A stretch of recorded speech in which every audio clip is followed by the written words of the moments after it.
Hi, I'm Arn Menconi, and thank you for tuning in here.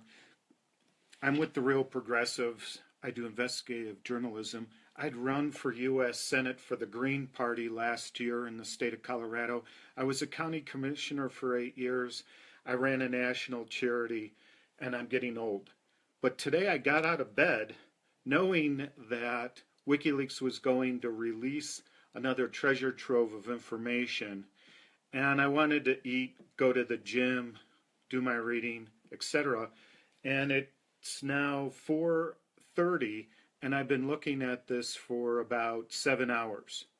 And I quickly got with the Real Progressive team because I wanted to get on the air as quickly as possible so the people on the East Coast can get this story out. And I'm going to try to make this real brief. So there's so much to unpack. But let's put this into essentially when you see the initials IC, intelligence community, what WikiLeaks has broken into or released is the information that I'll get into of what the intelligence community has been surveilling on Americans, etc. Okay? But I have a way I want to frame this because yesterday was a big day. Friday was a big day. I took some time off because I needed to step back. It was so intense. I want to put out there to all of you, if you have been involved in some form of activism and staying as a citizen involved in democracy, you're probably getting fatigued because there's so much going on. Yesterday it was the Muslim ban too. It was Ben Carson coming out and saying that slavery is like immigration. It was, what else was going on there? I can't even, I try to write all these things down and jump around, but the one thing that I keep thinking about is Donald Trump is a weapon of mass distraction. The media is a weapon of mass distraction. The Democratic Party is a weapon of mass distraction. And the deep state is a weapon of mass distraction. So you and I, as just a researcher, a purveyor of the news, an activist, whatever you want to think of yourself, we're just human beings trying to make sure that we could keep our justice, our freedom, and our liberties. That's essentially what we're trying to do. And so when you see that from 4 different areas, we're getting blindsided, gaslighted, moonlighted, whatever you want to call it. For the Dems, it's attacking and saying and blaming everything on Russia. For Donald Trump, it's just as crazy shitbox, just putting stuff on Twitter storm and then the media covering it for 3 days, and you never get after the story of Obamacare turning into Trump care, turning into nothing for people like you and I. And then you have the deep state, which is in competition with one another. The FBI is in competition with the CIA. The CIA is in competition with the NSA, and then you have the White House in competition. So please, let's try to avoid, and I want to, humbly submit that we want to avoid overgeneralizations. Okay? This is not a binary conversation. This isn't the Democrats versus the Republicans. This isn't the deep state versus this. This isn't the people who are saying Bernie versus Hillary. This isn't mainstream media versus independent news. This is, now let me get into what was released in the Vault 7, as WikiLeaks and Julian Assange is calling it. This is about how over the past 40 years, we have been in this type of control or government or we'll call it corporate totalitarian state or corporate, what does Ralph Nader call it? Corporate capitalism, or if you want to call it global corporate mafia, okay? So these things have been going on for many years. It's moving faster. It's accelerating at such a fast speed. And we're able to see this because we have computers that allow us to be investigative journalists on our own. And our job is to make sure that we get above the noise. So let me try to go into some of the things. What happened at 9 o'clock Eastern Standard Time is Wikileaks released 8,700 documents. It's the largest document drop ever on the CIA. And Jesselyn Radack, who is the attorney who represents Snowden and others, has said this is as big as Manning's release, as big as Snowden's release. Glenn Greenwald is talking about this. The Intercept is talking about this. The people who are former NSA intelligence community whistleblowers are talking about this all day long. The media people are starting to talk about this. And so we're some of the first people to try to unpack this. So I will put up this list. I'm not going to read all this to you, but I have a bullet point list that I've put up on my homepage. I've tried to put it up on Real Progressives. I put it up on my Twitter at Arn Menconi. But the things that have basically come out is that our cell phones, our devices, our computers, our iPads, our Samsung television stations are all eavesdropping surveillance devices. These are things that are always able to watch us. So we know this if we've watched the movie Snowden, if we've watched the movie Citizen 4. You know, some of you are coming into this the first time.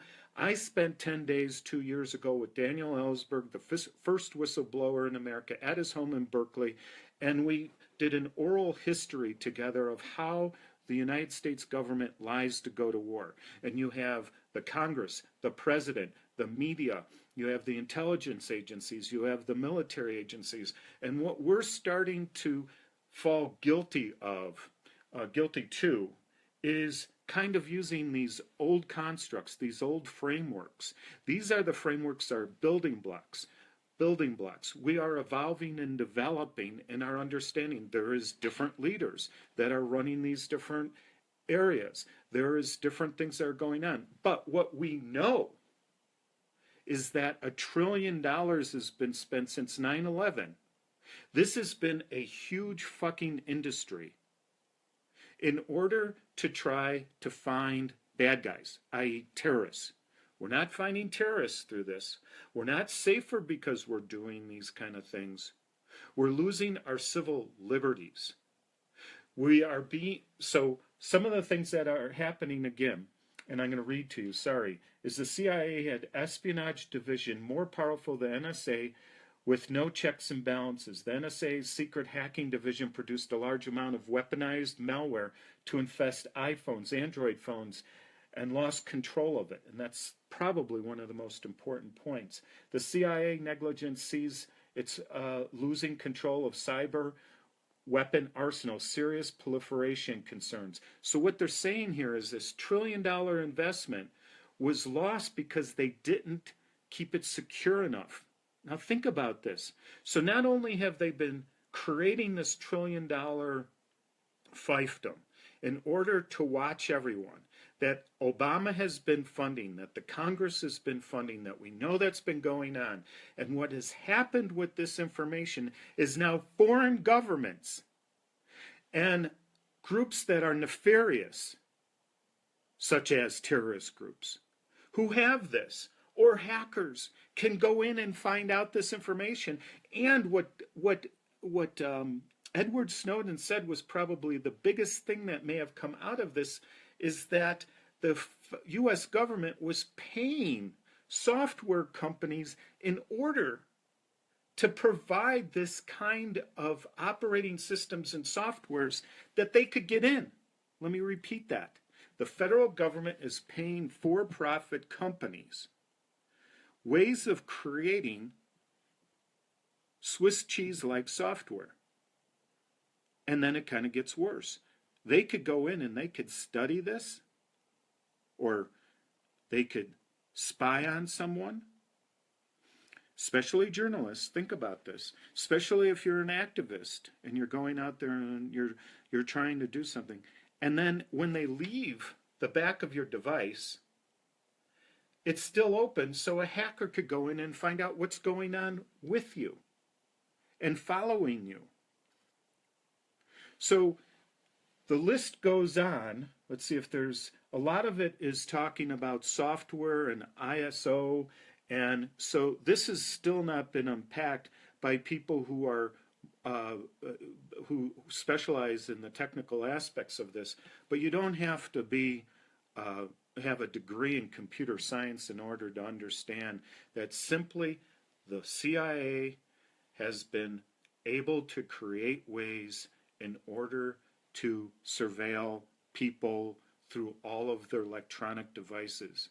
Now, I knew this a year ago because John Kiriakou, a former CIA agent who was in jail for 2 years for revealing the torture report, is a friend of mine, and he was telling me this a year ago today, a year ago this month when he was in Colorado. He was, so even if you have game boxes, these things that I never know what people under 40 are using in order, PlayStations or whatever, these are also devices in order to watch you. Now, they're probably not watching every single person, but imagine, this is the other part. In order for them to investigate all of this stuff, they're partnering with other foreign countries like Britain that doesn't have all of the wherewithal and expense in order to do some of the surveillance. Another thing that some people are saying about this is we could get the M15 out of England, London, in order to look at what Obama can't get through a FISA report, which means he has to get a president by law has to get a FISA authorization to wiretap someone like a Donald Trump, unless Brenner, who was running the CIA, wanted to go to his counterparts in England and have them do it. So what we're learning about all of this is it's the wild, wild west. But instead of it being the 60s or the 1940s, has trillions of dollars behind it. I mean, I wish I could remember this fact, but the CIA and the intelligence agencies have grown by leaps and bounds in physical office space in the Washington, D.C. area. Let me go through a couple of other things, and I hope I'm trying to be very expedient because I want you to share this information with people, because I was not awoke when the days that Chelsea Manning released the information. I was kind of following it, but that was 5, 6, 7 years ago.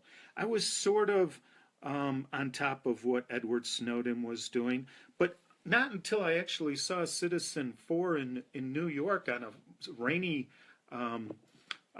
Monday after Thanksgiving 2 or 3 years ago, and I walked out and I was all by myself, and I thought, does anyone really care about this? Does anyone really know? And then you remember when John Oliver did the story where he went over to Russia and he interviewed Snowden and he proved that people weren't paying attention to what's going on. So what I want to do is frame it up and think, don't think about how it might affect you.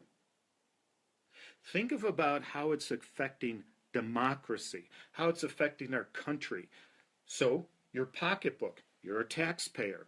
That $1 trillion that goes into this intelligence community is not going into your schools. It's not going into your healthcare. It's not going into your roads and bridges.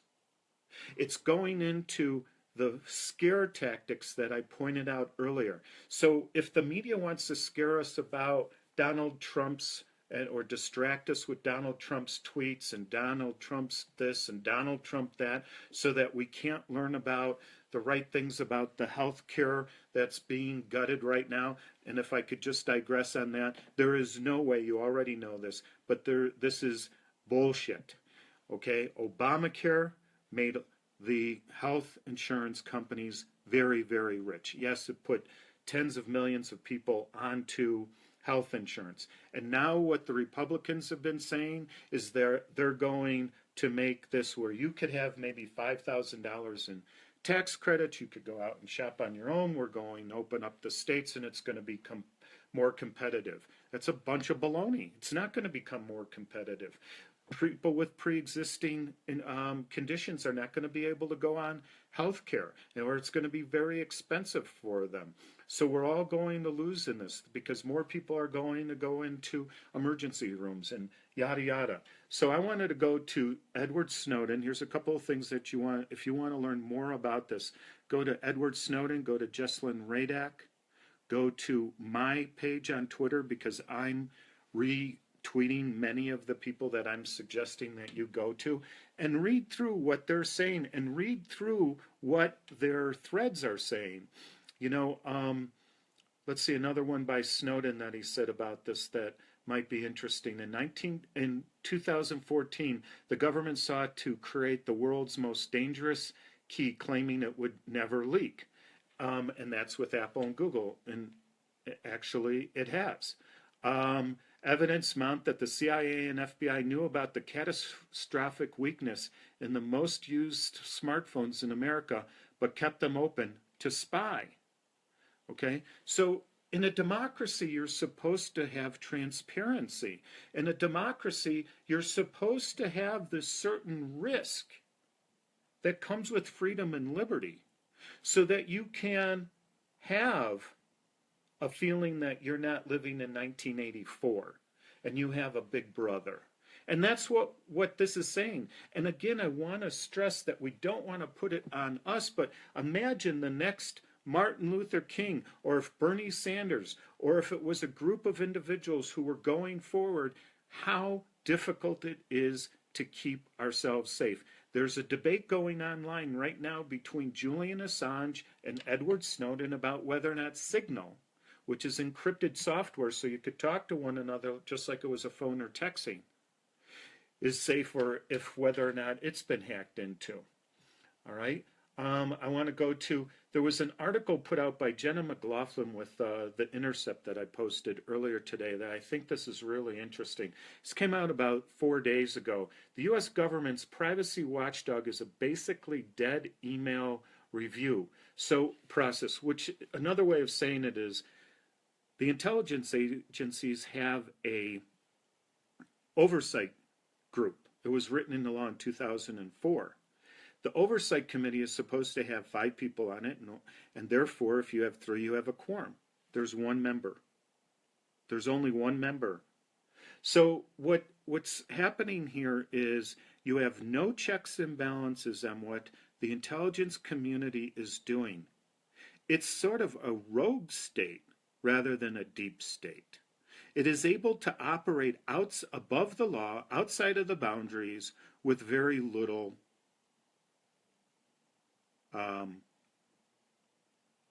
knowledge of what's being done. This is what the Church Committee, Senator Church, put together back in the late, I think it was in the 70s, in order to curb the CIA. You know, and what John Kennedy was trying to do with curbing the CIA, right?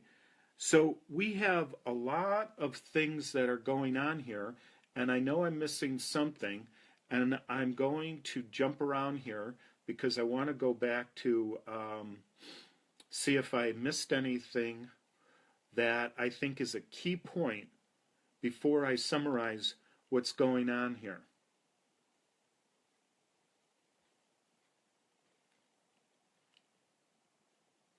I'll just say that, you know, the media to a certain extent isn't going to report this, mainstream media, because they can lose their sources. So if they go full tilt on this, people aren't going to go on their shows, aren't going to give them information. And right now you have so much confusion going on. So if I could humbly submit, I'm going to summarize and put this into framework. Again, if you just turned in, all right? Julian Assange and Wikileaks released over 8,700 documents. It's the largest amount of documents ever released that shows what the intelligence community has been up to in terms of breaking in and surveilling people around the globe. We've known much of this through Snowden, but now we know in a much more technical way of what and how they've been doing this. It came out this morning on Tuesday at about 9 o'clock Eastern Standard Time. Some of the big takeaways is that your smartphones, your iTabs, Samsung television, and other types of devices are being used, even when they're in the off mode, in order to find out what's going on. And there's in order to surveil people, right? We have not seen or ever heard of whether or not this type of trillion-dollar industry, think of it as a business, your taxpayers' money going to buying, $800 toilet seats and things like that for the military. All of this stuff has not really led to making us any safer. What it has done is to make the intelligence community much, much more powerful, much, much more in control, and making us unsafe. The other thing that came out in all of this is it's still being unpacked by people who usually love to talk about this stuff. And there's a little bit, I think, a rift going on between Glenn Greenwald and Snowden and Julian Assange. It seems as though they may have had a parting of ways about a year or two ago. Some of the people aren't that happy with Julian Assange and some of the information that he released about a year ago that had too much personal information on people and made them less safe, especially women in Turkey who were voting and trying to be, we won't get into that. All right? So, Wikileaks has always been proven to be quite true. What happens is that there's articles and there's already conversations coming out from people about why is this information that WikiLeaks puts out always revealing what the U.S. government is doing instead of other things? Wouldn't it be Russia that is helping out with this? Well, one of the things this WikiLeaks information really helped me understand is you have no idea who's the one who's breaking into the information. You don't know where it's coming from. They could be somebody who is sitting in China who's running it through Russia in order to make like Russia's doing it and all of that. It doesn't matter. I mean, at the end of the day, just act like you're a 15-year-old kid and you watched a movie and you're well, what did you learn in the movie or whatever? You know what I learned in this movie? It's worse than we ever could imagine, and it's fucking March 7th. We're not even 100 days into Donald Trump.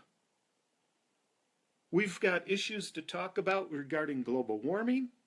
We had Exxon yesterday write a press release for the federal government that was released, and there are 2 copies shown, so we know that how tight and in bed Exxon is with the U.S. government. We have a defense budget that is being released by Donald Trump that is going to be 10% higher than it was before, and they want to release the sequester so that they could take the governor off and spend as much money as they can on more surveillance, on more weapons, on making the world less safe, because the more they arm all these foreign alliances of ours, and the more they get into terrorist hands, the more unsafe this world has gotten. Do you know that the State Department just released information in the last 48 hours that says that it's basically unsafe to travel anywhere in the world?